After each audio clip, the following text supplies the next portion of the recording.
All right. So the first topic for tonight, guys, the first topic tonight is offset goaltending. So offset goaltending is a term that I coined, uh-huh, I coined ages ago, and and um, and then it kind of got morphed. There's some people that kind of took it and tweaked it and started calling it like 60-40. But whatever. I call it offset goaltending because basically what we're doing is we're offsetting your goalie in the cage. So some things to think about. Okay, um, when your coach shoots on your goalie, so talking to the parents. When your coach or when as a parent, if you were to look at your goalie in the cage, if you looked at other goalies in other sports, right? Ice hockey, soccer, field lacrosse, or sorry, field hockey, handball. The idea is that the body of that goalie, like the humanness of that goalie, the mass is going to split both posts, right? If I'm looking at the cage, the general thought process is that, oh, if my goalie is in the middle of those posts, wherever I am, that's good. And I would just argue that that's a start. Okay. That's a start because it doesn't have to do with the coach's eyes or your eyes on your goalie. It actually has to do with the ball, or if it's ice hockey, the puck or the foot, or in soccer, but we're basically lining up on the ball in reference to the cage. Okay. That's the first thing that oftentimes goes missed.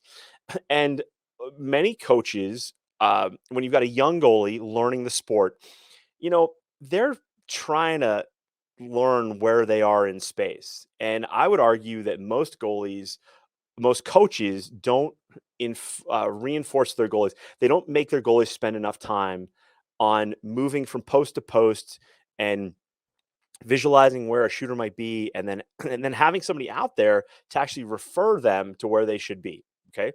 Um, in ice hockey, I would say ice hockey goalies are probably the best at this for spending time working post to post, working kind of in 6 foot sections, basically shuffling across, moving out, moving back, like going from one post out to imagine a shot coming from the point and then coming all the way across to the other post and then seeing if they actually hit it, right? And so for lacrosse goalies, more often than not, they just hop out into the cage and it's like, okay, go. And coach rolls out a bucket of balls, usually top center, on the goalie, and then you know they just get shooting, and then the coach doesn't spend a lot of time correcting the goalie because there's this pressure to put shots at this goalie and to make them move correctly, right? And to try to get them to, not only move the stick properly, but to catch the ball, which is, I think is overemphasized, especially at young ages. You're just trying to get your stick in front of that thing and trying to get something in front of the ball, right? So what coaches do is they rush through the shots and they just go, okay, yeah, Karen, you're a little bit to the left, like, okay, yeah, okay, great, yeah, whatever, like, here we go, and they'll work in an arc and then they'll work whatever. That's all well and good, but they're missing valuable teaching moments, and I've been there, right? Like, you feel this like pressure to shoot on the goalie because otherwise, if you talk to them the whole time, they're not going to get any shots because you're correcting them, right? And so I understand that pressure, but the thing that people miss with field lacrosse goalies in general is that field lacrosse goalies are the only goalie in any sport taught primarily to stop the ball with one hand, right? So the stick is basically an extension of that top hand, if you think about it, right? And so the idea is that if we are stuck to that thinking, okay, if we're stuck to that thinking that if a shot goes off stick low, that we're going to try to get our stick all the way down to there and make the save and not really focus on the left foot, whatever. But then the idea is that, okay, if I'm primarily trying to stop something in one hand, then what other sports do that? Like, let's think of something just kind of as I saw a robot on Instagram playing ping pong. And I thought, isn't this interesting? Because that computer programmers are going to code that robot to be the most efficient it could be, right? So where do you think that robot playing ping pong, or sorry, table tennis, not to be offensive to my robot ping pong playing friends. Um, where do you think that robot's paddle was? Right, it was dead center. It was dead center, and if the ball went to the robot's right, the arm moved and the paddle came over to the right, bunk.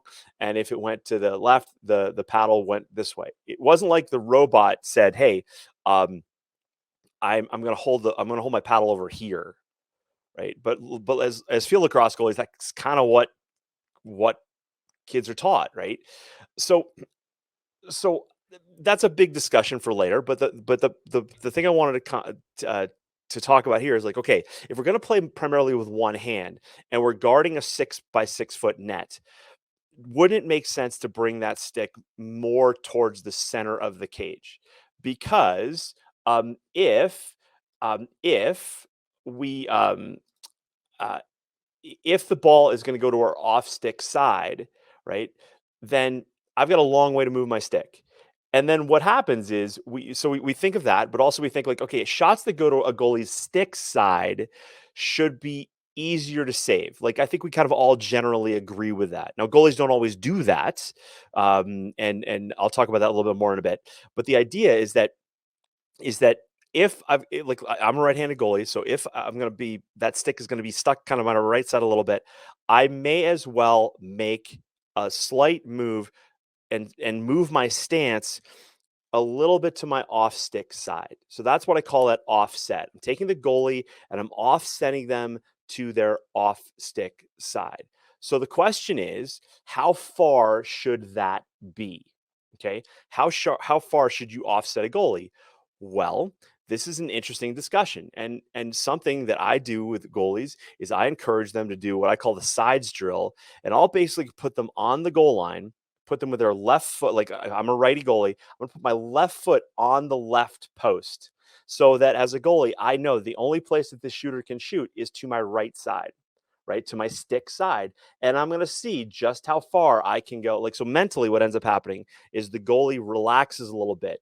So the goalie starts to realize, like, okay, and every goalie, when they think about this, they'll attest to this fact that when you know that a shot is primarily going to go to a certain area, you kind of get this little bit of excitement in the head. You're kind of like, oh, I know where this is going to go, right? I know where this is going to go, and I'm going to go there. And so when you do the sides drill, you actually learn that that's like just how far you can go. And so if you're a little goalie or if you're a slow goalie, you may find like, okay, I've got to move all that way to that other post. But if you're like an adult size, man baby or woman baby lacrosse goalie, you realize that to move your stick, it's to cover that post. It's not very far at all. It's actually about 2.5 feet when you end up getting in your stance. It's not very far at all. And depending on where the shot's coming from, when you understand that that shot is going to go mostly to your stick side and your brain relaxes, you get there a lot quicker and you make the save, right? So it's pretty cool like that. So let me I'll pause a couple questions. Hey, Bob McGee, good to see you, buddy. Joel Rose. So in your string from the pipes triangle drill, you should technically be offset rather than totally square inside the triangle. Correct. Yes. So what I'm basically doing is, and Joel, that's a great question. So I'm basically taking the goalie and I am moving them, and we'll start with like the width of a foot of their foot. Like, so let's say that's 4 inches or 5 inches. I'm going to put them to their off stick side. So this is going to feel weird to your goalie because if all they've ever really done is lined up on the shooter, which is usually like their coach, right, or an assistant coach, and they haven't taken into consideration the shot like either. So like if I'm looking at you, but if I take a lacrosse stick and I shoot the ball over like sidearm, well, that's like, maybe 3 feet, 4 feet off center, depending how like tall you are. So that can change angles like just a couple inches, but those inches matter, right? So what I want to do is first and foremost, I want to put the goalie in a position where, all right, if that ball goes to their off stick side, would it make sense that if we're stronger to our stick side, but we're weaker to our off stick side, we can give up a little bit of that space to our stick side to make us a little better on our off stick side? Okay. So when you start to come down with like that math and those percentages, it makes a lot of sense. Okay. Hey, Alex, good to see you, buddy. Um, so So to kind of continue the thought here, right? Um, I've got some video that I wanted to show you, and this is where I kind of had to jump around real quick, and I want to show you. I'm going to show you this clip first. Actually, I'm going to show you this clip first. This one. All right, and we are here. Yep. All right. So for those of you guys that can see your screen, okay, this is Sean Scanoni, um, from the MLL. So this is like this was a couple years ago, and Scanoni did play in the PLL this year. Okay, but one of the things that we will all agree about Mr. Scanoni is he's a big dude. All right, and I love big goalies because they reinforce my argument about taking up more space in front of the ball.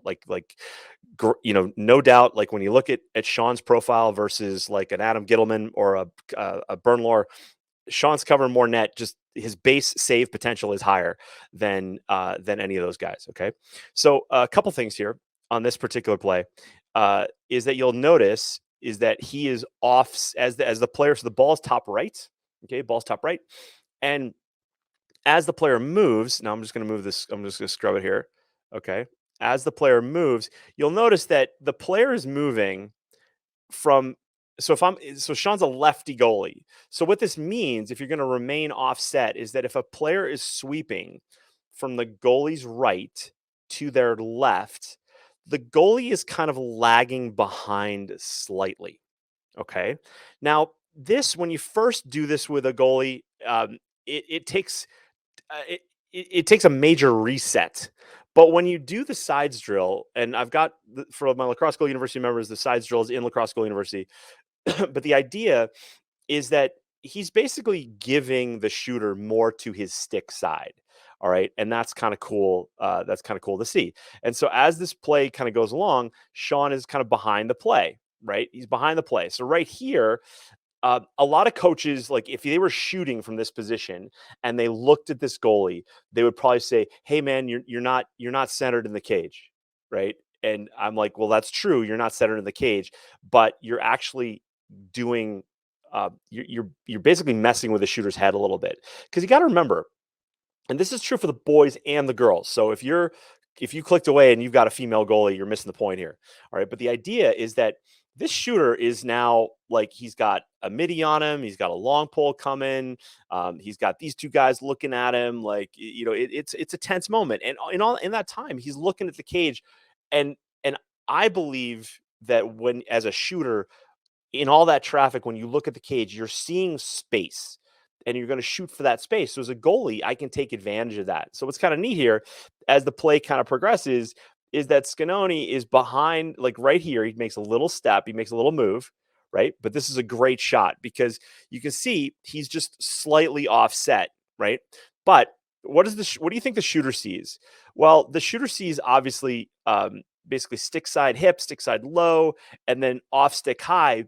But this is where, as a goalie, we get to trick the shooter a little bit because what the shooter's stick is about to see and where the ball's coming is not what the eyes see. So what the eyes see is they see space like off stick high and like I mentioned, like stick side hip and stick side low and maybe a little 5-hole. And what we're doing here is we're potentially causing the shooter to make a decision that's incorrect. All right. And so as we play this play through, okay, um, this player's kind of getting pushed and he's falling down and he shoots sidearm and he hooks it.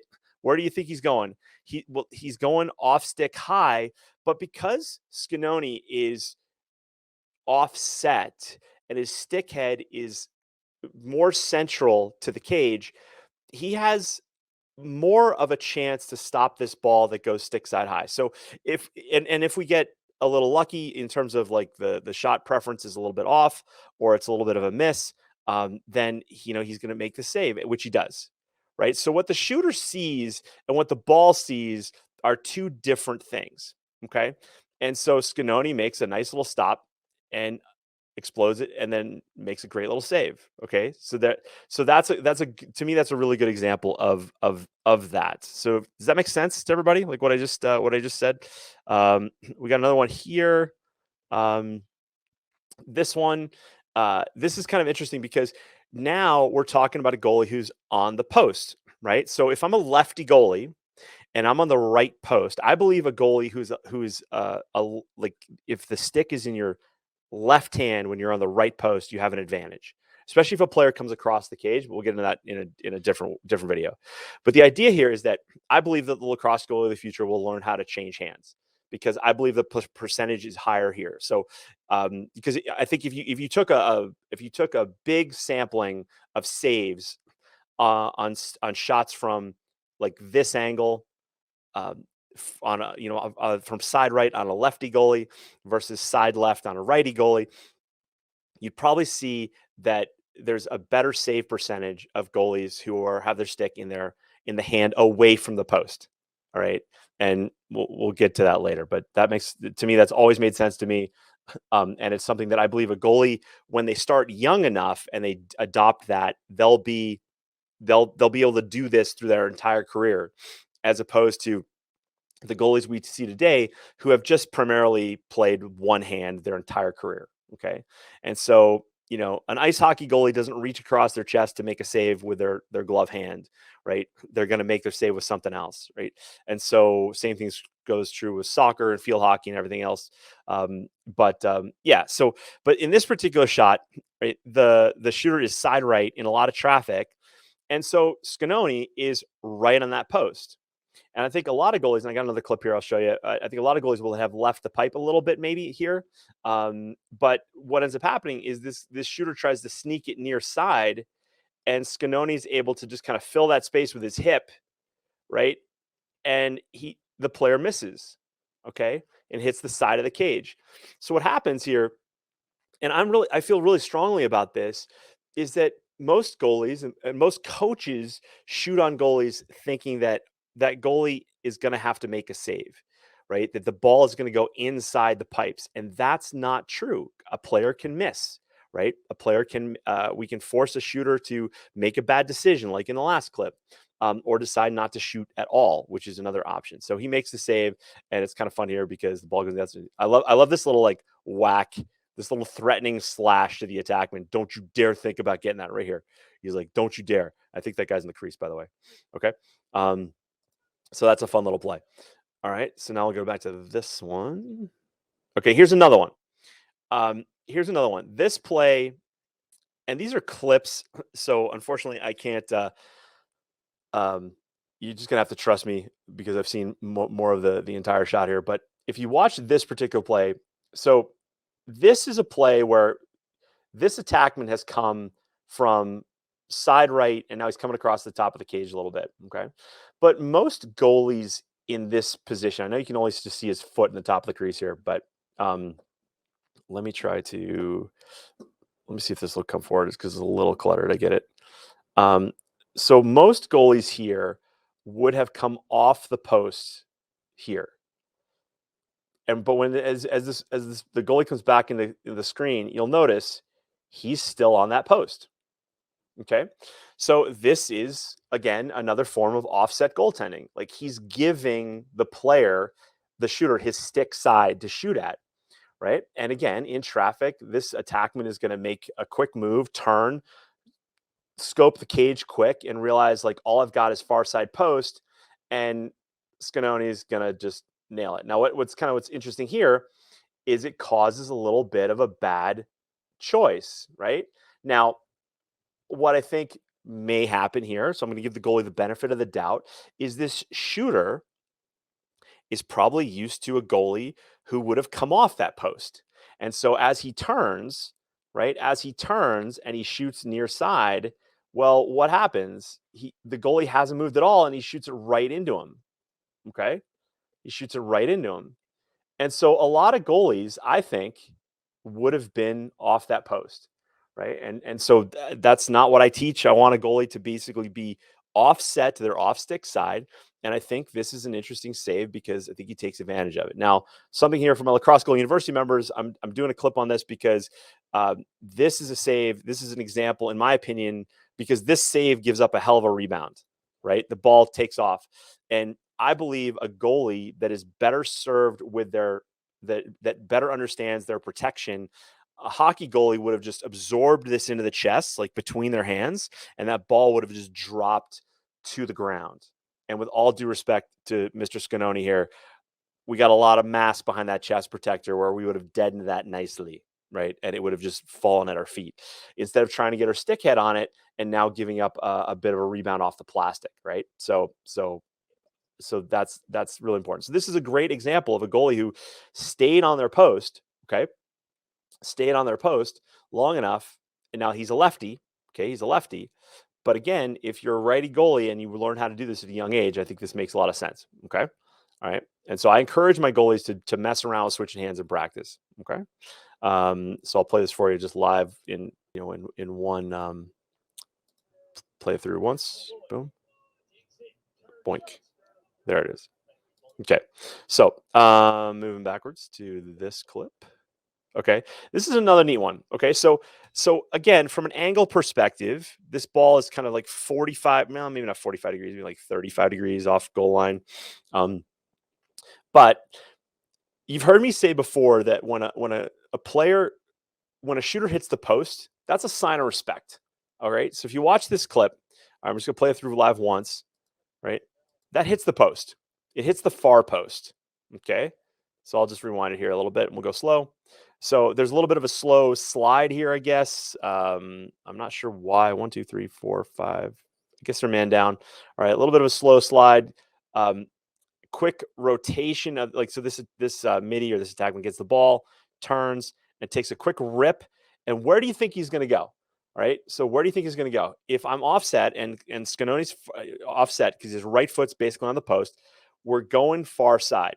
Now, one thing that I know just looking at how this goalie moves is he's probably a little tight in the hamstrings and his glutes, like the muscles in your butt, are not overly strong. Like he's more quad dominant than glute dominant. And I won't get into those details, but this shot goes far post, right?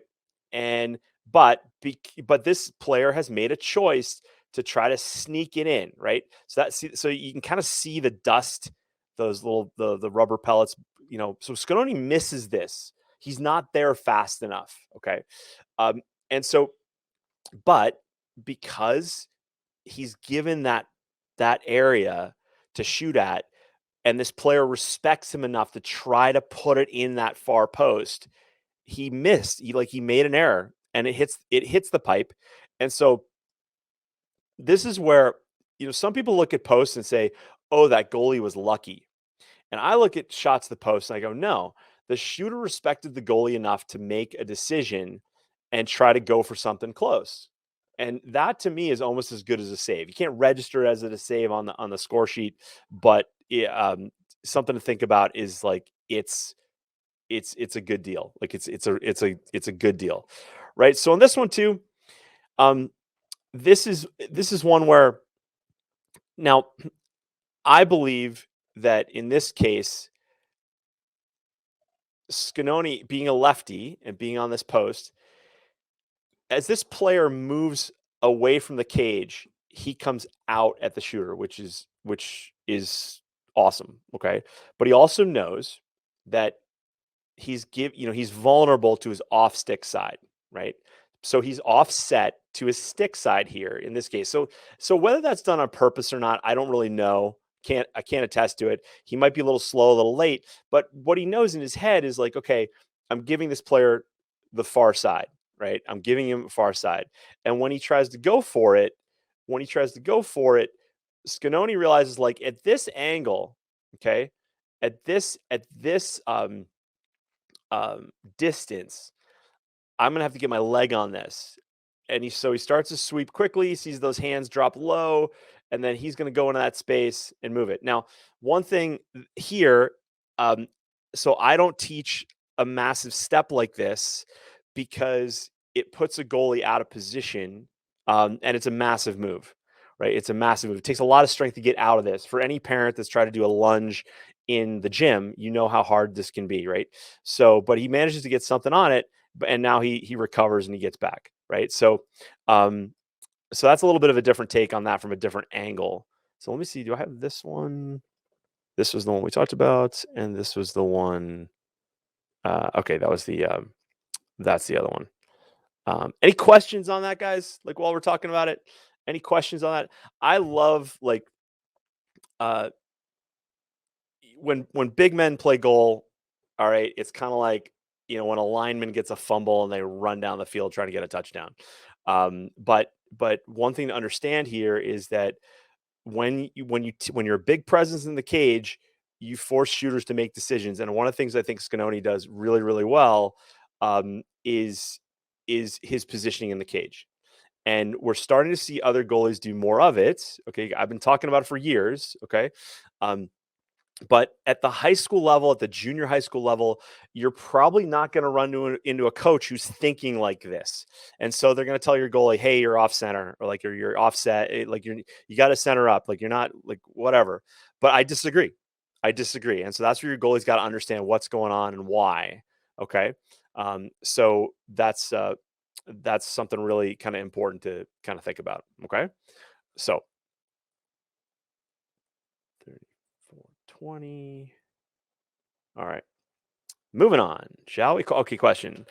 Um, so question: when shooting on the run, shooters almost always pull the ball back to the far post. So being offset puts you in a better position. Um, yeah, it depends on which way they're sweeping. Now, one thing, uh, Andy Levinson, no, should we? No, I don't teach a lunge step at all. I teach moving laterally and doing what's called an adjustment step. Which I learned from a guy by the name of Guy Van Arsdale, who trained Sal Licasio, who's probably the greatest lacrosse goalie who ever lived. But this is a good question. So, when shooting on the run, shooters almost always pull the ball back to the far post. Actually, I think what you're saying is near post, right? They're trying to hook it. They hook it. And so, um, who is that? I can't tell who wrote that. Sorry, I can't see you on the group. Alex Dannon. Hey, buddy. Um, so Alex, great point, and people say that a lot. I don't always see that. Although that one clip we did here, I think it was this one. Yeah, this one. This is a great example of a player hooking the ball, right, and going near post, right? So, um, but I haven't seen enough data, right, to really know. You know what I mean? Like I just haven't seen enough data to really know that that's true. But it's kind of like something. It's like a wives' tale that we always say in lacrosse. Coaches always say. So that's a really good point. But this is a great example of where that happens and playing. But if I'm a righty goalie, like if I'm a right-handed goalie, and I'm moving like this, I'm arguing that the goalie should be slightly ahead of the shooter in this case, if he's a righty, and then anticipating that, like, if you're going to play that thought, okay, um, at that level, I think what ends up happening is that that, hey, that stick's probably going to go, or that shot's probably going to go to my stick side. In this case, because he's a lefty, his stick is more centrally located, okay, and that allows him a better chance to get to that ball. Um, so Alex writes at the younger levels up to high school, I find that to be true. I teach my goalies to trail the shooter by a half step. There you go. So so so it, there, like, yes, but also like on a time and room shot. Okay, on a time and room shot, I'm going to offset that goalie to their off stick side. Okay. So just you probably do the same thing, but the idea there is like, just to finish that thought, is like, okay, if we're sweeping, we're trailing, but if you trail, but you're a lefty goalie, you gotta understand, the goalie has to understand what hand the stick is in. And then if you're gonna play that concept of like, well, hey, players mostly like to hook the ball, right? So if they're moving from my right to my left, okay, I'm anticipating that ball's gonna go to my stick side if I'm a righty goalie. But if I'm a lefty goalie, see, so that it doesn't. I want to take it a step further because I don't think it always works. I think if you play that they always hook the ball, and they don't hook the ball, you're in trouble, right? So that's kind of the differentiation in thinking a little bit. But Alex, it's a great point. Okay, um, so and I can't remember. I worked with a goalie a number of years ago. His coach just insisted on that. But when we broke down film, I wish I could find that film because it was really, I probably don't have it anymore. But he got burned a couple times. So just keep that in mind. Right-handed goalie, left-handed goalie, sweep from the right, left, right, that sort of stuff. I think it'll really help. All right, guys, thanks for watching and thanks for listening wherever you are. Do me a favor, hit the like button if you like this, and be sure to subscribe if you haven't already.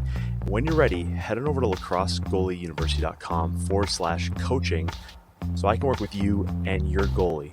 And while you're at it, check out athletespecific.com to learn more about mental performance and high performance. You may not know this, but I work with athletes in a variety of sports. Lacrosse is my love, but man, I love athletes and the families who support them. So head on over to athletespecific.com, check it out, and I'll see you in the next video. Cheers.